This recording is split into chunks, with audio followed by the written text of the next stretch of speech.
क्या बात है, क्यों मुंह इस तरह लटकाया हुआ है? बस यार, मुल्क की सियासी सूरत-ए-हाल को देखकर दिल डूबा डूबा सा रहता है। आखिर हमारा होगा क्या, कुछ समझ नहीं आ रहा। खास तौर पर सियासत और हमारे सियासतदान। अरे यार, इसमें समझ में ना आने वाली कौन सी बात है, सब कुछ तो हमारे सामने है। हर रोज कुछ न कुछ नया ही है, कभी ड्रामा तो कभी कॉमेडी और कभी ट्रेजेडी। हाँ यार, ये तो है, एक दिन ड्रामा, दूसरे दिन कॉमेडी और तीसरे दिन उस ड्रामे का ट्रेजिक एंड। बिल्कुल, और दरमियान में हम हवा खाते रह जाते हैं।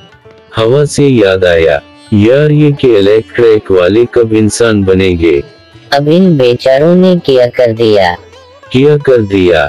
अभी तो गर्मी शुरू भी नहीं हुई और इन्होंने अपना रंग दिखाना शुरू कर दिया है। गुस्सा न करो, आओ वहाँ बैठकर बात करते हैं। यार, उनकी वजह से हमारे दिन और रात का सुकून फ्यूज हो जाता है। दिन तो दिन कम वक्त रात को थोड़ी देर के लिए भी नहीं सोते। थोड़े वक्त के लिए सो जाएं, तो अवाम को थोड़ा सुकून तो मिले। कि इलेक्ट्रिक के भी सताए हुए लगते हो। सीरियसली यार, बिजली जाते हैं हमारे दिमागों में भी शॉर्ट सर्किट हो जाता है। और बिजली जाते हैं टॉर्च लेकर घर में एक जगह से दूसरी जगह सफर करना पड़ता है। क्यों, ऐसा ही है ना? सफर की तो बात ही ना करो। इसका जिक्र भी वहाँ अच्छा लगता है जहाँ सड़कें पुख्ता हूँ।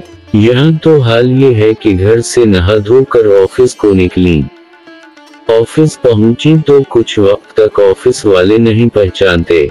सारा दिन ऑफिस में काम के बाद हाथ मुंह धोकर घर आए तो घर वाले नहीं पहचानते।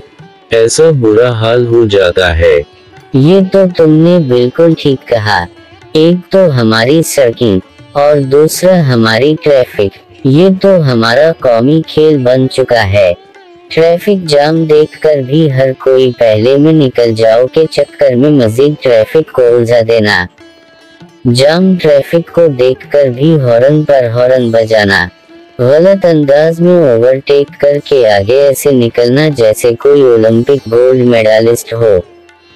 और तो और नो पार्किंग में गाड़ियां इस तरह पार्क करना जैसे इस बार पार्किंग पर भी नोबेल इनाम का ऐलान किया गया हो। अरे वाह, नोबेल इनाम का नाम सुनते ही तुम्हारे चेहरे के तासुरात ही बदल गए हैं। फिर से मैं तो ये सोच रहा था कि नोबेल इनाम वाले पाकिस्तान में से किसी को ये इनाम देना चाहिए, तो किसको मिल सकता है? मुझसे पूछ रहे हो? तो मेरे ख्याल से तो उसके हकदार तो सियासतदान ही हो सकते हैं, और सियासतदान भी वो जो करप्ट हूँ। लेकिन ये तो जो सोशल वर्क करता हो या फिर कोई साइंसदान हो और अदब पर जिसने काम किया हो, ये तो ऐसे लोगों को मिलता है ना? मिलना तो ऐसे ही लोगों को चाहिए। अरे यार, लेकिन तुम किस दुनिया में रहते हो? ऐसे लोग जो सोशल वर्कर हो या कोई साइंसदान जिसने कौम की खूब खिदमत की हो और मुल्क के दिफा को नाकाबिले तस्खीर बना दिया हो, या किसी ने इल्मो अदब में कमाल काम किया हो, ऐसे तमाम लोग तो गद्दार है। वो इस इनाम के हकदार कैसे हो सकते हैं? गद्दार? ये लोग कैसे गद्दार हैं? ऐसे लोग गद्दार नहीं हो सकते। गद्दार तो वो लोग हैं जो इन्हें गद्दार कहते हैं। अरे बस यार, तुम तो जज्बाती हो गए। थोड़ा आराम से चलो, चलते हैं।